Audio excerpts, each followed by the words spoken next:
일본에서 문제가 되었던 아베노마스크의 실체가 점점 밝혀지고 있습니다.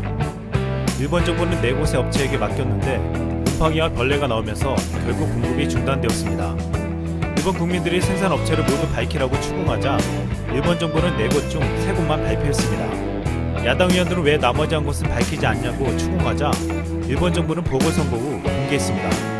그 회사는 뉴스비오라는 회사였습니다. 일본 국민들이 처음 듣는 회사라서 조사해보니 후쿠시마에 있는 회사로 마스크는 생산해본 적도 없었습니다. 또한 이 회사는 만들어진 지 3년밖에 되지 않았고 사장은 할세 전력이 있었습니다. 이런 회사가 수십억엔 규모의 국가 예산이 들어가는 천마스크 사업을 낙찰받았다는 게 불가능하다고 했습니다.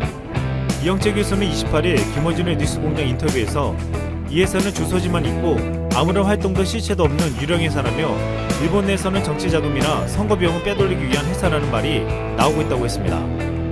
결국 아베는 국민들의 생명이 걸려있는 마스크 생산까지도 자신의 정치적 이익을 따르다가 결정적 위기를 가지고 왔다는 말을 듣고 있습니다. 일본에서는 지금 마스크도 부족하지만 진단키트와 방호복 등 모든 방역 의료 물품이 부족한 상황입니다. 일본 전국에서는 집단 감염이 발생한 곳 가운데 병원이 41곳으로 가장 많았습니다. 그런데 그 병원에서 일하는 상당수의 의료진이 방호복이 없어서 쓰레기 봉투를 입고 있었습니다. 이런 심각한 의료 물자 부족으로 오사카 시장은 국민들에게 비옷이라도 기부해달라고 호소하고 있습니다. 일본뿐만 아니라 지금 전 세계 의료진들은 방호복 부족에 시달리고 있습니다. 프랑스의 한 의료진은 당국이 나눠준 방호복을 입고 유튜브 채널에 한 영상을 올렸습니다. 이 영상에서 의료진으로 추측되는 한 남성이 웃을 준비를 하라며 쓰레기 봉투처럼 열면 된다, 소매는 없다고 말하면서 방호복으로 주어진 파란 봉투를 입는 방법을 시연했습니다. 또한 스페인에서도 쓰레기 봉투로 방호복을 만들어 입는 의료진의 모습이 보이면서 숨은 어디로 쉬어야 하냐고 씁쓸한 현실을 보여주었습니다. 뉴욕의 몬테피레오 메디컬 센터에서도 간호사들이 전쟁을 치르려면 갑옷을 입혀라는 피켓을 들고 나와 시위를 하며 최근 보호복 대신 지급받은 야구당 우비 사진을 트위터에 올렸습니다. 영국의 경우도 미들랜드에 있는 대형병원 의료진들이 서로 쓰레기 봉투를 묶어서 방호복으로 만들어주며 스키 고글을 쓰고 나서는 모습을 보여주었습니다. 이 같은 안타까운 현실을 마주한 세계 각국의 국민들은 한국의 방호복을 보고 놀라며 왜 우리는 이런 방호복이 없냐고 안타까워하고 있습니다. 한국산 방호복은 최고 품질을 자랑하며 이제는 진단키트에 이어 세계 각국 수출에 나서고 있습니다. 26일 대구에 위치한 다이텍 연구원은 방호복 직물 원단을 미국 뉴욕주에 있는 병원복 제작 기업에 수출했습니다. 이 직물 원단은 미국 방호복 기준 최고 단계인 레벨 4 수준의 인공혈액 침투 저항성 시험도 통과한 상태여서 앞으로 수출이 확대될 전망입니다. 다이텍은 2차 납품을 시작으로 K 방호복 수출 확대에 기대를 걸고 있습니다. 이미 1차보다 10배 정도 늘어난 500만 야드 규모의 2차 납품 계약을 미국과 영국 기업과 진행 중입니다. 또한 대구의 기능성 의류 전문 제작업체인 영풍화성은 세탁이 가능한 보호복도 개발했습니다. 일회용 보호복 제작에 주로 쓰이는 구축포가 아닌 폴리에스테르 직물로 만들어 내구성이 우수하고 세탁 후 재사용도 가능하다고 알려졌습니다. 우리 정부는 지난 23일 온라인 화상 수출 상담회를 개최하여 전 세계 필요한 나라들의 한국산 방호복 수출을 시작했습니다. 이번에 가장 큰 타격을 입은 도시는 대구였습니다. 대구는 방역당국과 의료진들의 헌신과 봉사자들과 시민들의 자발적인 협력으로 이 사태를 이겨냈습니다. 그리고 이제는 섬유의 도시 대구에서 전 세계를 향해 방호복을 수출할 준비를 하고 있습니다. 30일 0시 기준 한국의 확진자는 4명이 나왔는데 4명 모두 해외에서 들어오는 검역에서 확인된 확진자였습니다. 국내에서는 단 한 명도 나오지 않았습니다. 아직 안심할 수는 없지만 황금 연휴가 시작되는 첫날 한국은 0명이라는 놀라운 선물을 받게 되었습니다. 이제 한국은 진단키트와 방호복, 더 나아가 마스크까지 전 세계의 감염병 종식을 위해 나아갈 예정입니다. 이상 쓸먹이었습니다. 안녕하세요. 세상의 모든 지식들을 재밌고 쉽게 풀어드리는 네오의 지식창고입니다. 여러분들의 구독과 좋아요는 제게 큰 힘이 됩니다. 플랫폼이라는 단어의 발상지는 미국입니다. 대표적 플랫폼 기업들은 모두 미국의 실리콘밸리에서 탄생했는데요. 미국의 대표적 플랫폼 기업을 우리는 팡이라 부릅니다. 페이스북, 애플, 아마존, 넷플릭스, 구글인데요. 미국에서는 구글을 통해 검색을 하고 아마존을 통해 쇼핑을 하고 넷플릭스를 통해 드라마와 영화를 보고 페이스북을 통해 소통을 하죠. 이는 한국이라고 크게 다를 게 없을 겁니다. 그만큼 미국의 플랫폼 기업들의 영향력은 대단한데요. 그런데 그 플랫폼을 전 국가적인 차원에서 가장 잘 활용하고 있는 곳이 바로 중국입니다. 중국은 거대한 자국 시장을 바탕으로 미국의 플랫폼 기업을 빠르게 복제 BAT를 만들게 되는데요. 바이두, 알리바바, 텐센트입니다. 공산국가답게 정부의 지원과 비호 아래 중국의 플랫폼 기업은 빠른 시간에 엄청난 성장을 하며 안착할 수 있었는데요. 거기다 나스닥에 상장하는 등 미국에서 자본을 끌어오기까지 합니다. 미국 입장에서는 자국의 플랫폼 기업들이 중국 시장에 진입하는 것도 힘들 뿐더러 진입하더라도 버티지 못하고 퇴출당하는 것을 보고 있어야만 하는 답답한 상황인데요. 하지만 트럼프 대통령 당선과 함께 미국 정부는 중국에 대한 철퇴를 가하게 됩니다. 기술 패권을 노리는 중국을 이제는 더 이상 두고 볼 수는 없었기 때문인데요. 트럼프 대통령은 무역 관세를 때리면서 중국의 5G 기술의 핵심 기업인 화웨이 제재에 나서게 됩니다. 표면적인 이유는 중국 때문에 늘어난 무역 적자와 백도어를 통한 안보 위협 문제였지만 본질적으로는 중국에게 기술 패권을 넘겨줄 수는 없기 때문이었는데요.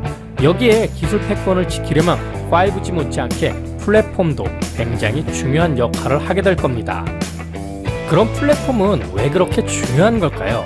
책 중국 플랫폼의 행동 방식은 플랫폼의 중요성과 미국을 뛰어넘으려는 중국의 플랫폼 기업들의 전략과 혁신에 대해 이야기해주고 있는데요.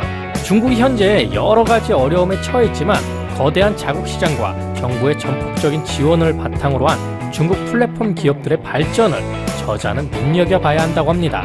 저자 이승우는 한때 대한민국을 강타했던 싸이월드에서 사업본부장으로 근무하며 국내 플랫폼 기업의 서막을 함께했을 만큼 플랫폼에 대한 전문가입니다. 플랫폼이란 과연 무엇일까요? 자동차의 골격, 기차역의 승강장처럼 여러 의미가 있지만 비즈니스 모델에서의 플랫폼은 양면 시장을 말합니다.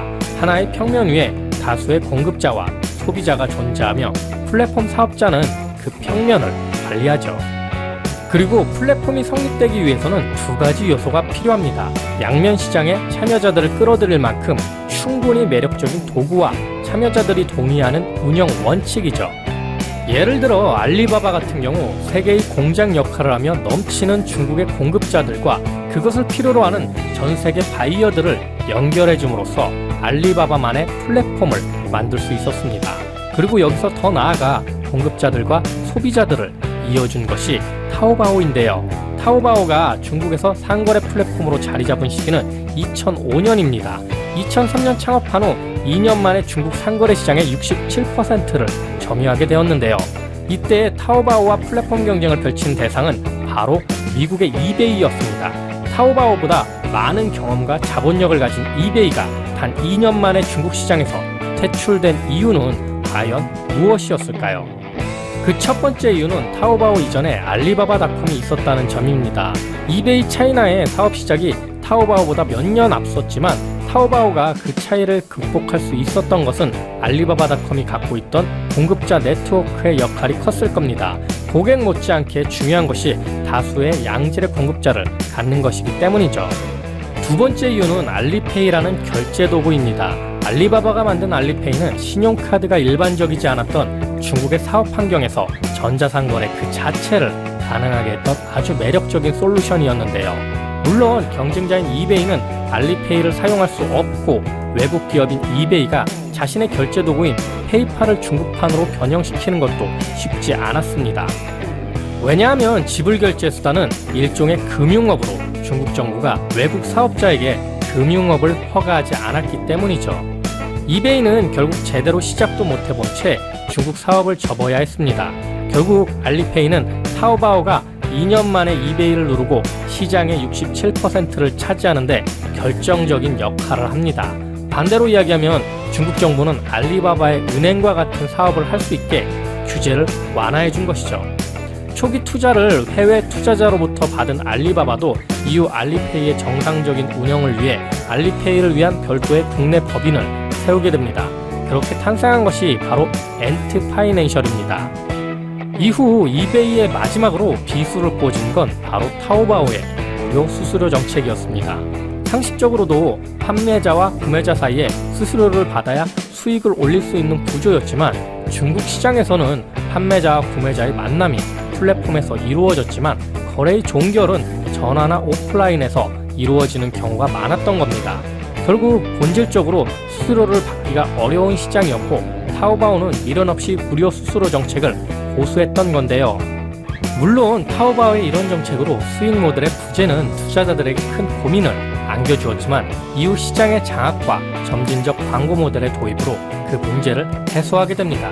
결국 2005년 타오바오는 이베이 차이나를 추월하고 2007년에 시장의 80%를 장악하는 지배적 플랫폼으로 자리 잡게 됩니다. 중국 플랫폼 기업들이 미국 플랫폼 기업들과의 가장 큰 차이는 바로 이렇게 중국 정부의 영향력 아래 있다는 점입니다. 중국 기업에게는 규제를 풀어주고 해외 기업에게는 규제를 하는 식이죠. 그러니 해외 플랫폼 기업들이 거대한 중국 시장을 눈앞에 두고도 진출하기 어려운 이유입니다. 얼마 전 알리바바 마윈 회장은 모든 것을 내려놓고 알리바바 회장직에서 내려오게 됩니다. 이것은 중국 정부의 압력이 있지 않고서는 있을 수 없는 일인데요.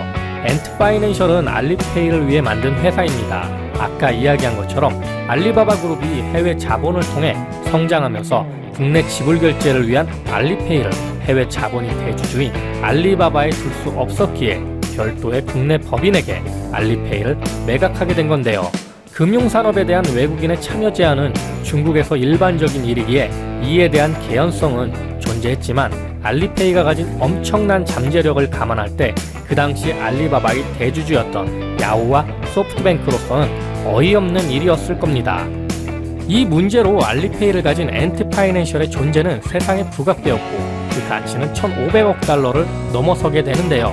최근 마윈의 은퇴와 더불어 알 수 없는 오인에게 양도된 마윈의 엔트파이낸셜 지분에 대한 의혹이 제기되고 있기도 합니다. 알리페이와 함께 텐센트의 위챗페이도 그런 중국 정부의 힘으로 컸다고 봐도 무방한데요. 결국 중국의 플랫폼 기업은 현금 없이 모든 걸 해결할 수 있는 신용사회를 만들어가고 있습니다. 페이스북에서 최근 암호화폐 리브라를 발표했다가 지금도 진행을 못하고 있는 것은 달러 기반의 금융 시스템의 위협이 될 수 있기 때문인데요. 하지만 중국 정부는 오히려 알리바바나 텐센트가 주도적으로 페이 시장을 만들어갈 수 있게 길을 열어주고 있습니다. 중국 정부가 이렇게 하는 이유는 과연 무엇일까요? 요즘 확진자가 늘어남에 따라 문자로 이동 경로가 실시간으로 뜨는 걸 봤을 겁니다. 정부에서 그 동선을 어떻게 할까요? 바로 신용카드 내역을 통해서입니다.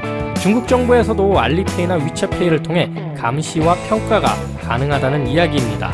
그리고 더 나아가 안면 인식 기술이 금융 결제나 탑승 수속에 이용되고 있죠.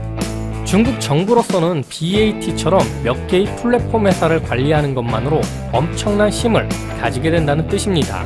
그러니 경쟁 회사가 많은 것도 필요가 없겠죠. 결국 미국 플랫폼 회사들이 하지 못하는 일을 중국 플랫폼 회사들은 더 빠르고 쉽게 적용할 수 있기 때문에 앞으로 이들 회사의 발전은 우리 생각보다 더 커질 겁니다. 지금 중국 정부는 이들 회사를 통해 인공지능 기술을 선점하기 위해 노력하고 있는데요. 바이두는 중국 정부가 선정한 자율주행 기술 분야의 선도 기업입니다. 중국 정부답게 인공지능 산업의 시장 규모를 2030년 10조 위안으로 계획하고 중국의 대표 인터넷 기업인 바이두, 알리바바, 텐센트에게 각각 자동차, 도시, 의료라는 영역을 배분했습니다. 이러한 특정 영역에 대한 관여는 중국에서 일상적이며 연구개발 영역에 대한 관여는 단순한 간섭이 아닌 정부 차원의 지원과 연결되는데요. 책 중국 플랫폼의 행동 방식은 이렇게 중국 플랫폼 기업들이 중국 정부의 지원을 통해 성장하는 과정과 전략들을 보여주고 있습니다. 중국은 이제 세계의 공장에서 그 자체가 거대한 플랫폼 국가로 변화하고 있는데요. 플랫폼이 중요한 이유는 앞으로 인공지능을 선점한 기업과 국가만이 살아남을 수 있기 때문입니다. 그런 의미에서 한국에서도 앞으로 세계적인 플랫폼 기업이 나왔으면 좋겠네요. 자, 오늘도 내용이 재밌고 유익하셨다면 구독과 좋아요 꼭 부탁드립니다. 이렇게 항상 네오의 지식창고를 애청해 주셔서 감사드리고요. 오늘 하루도 좋은 하루 되시길 기원하겠습니다.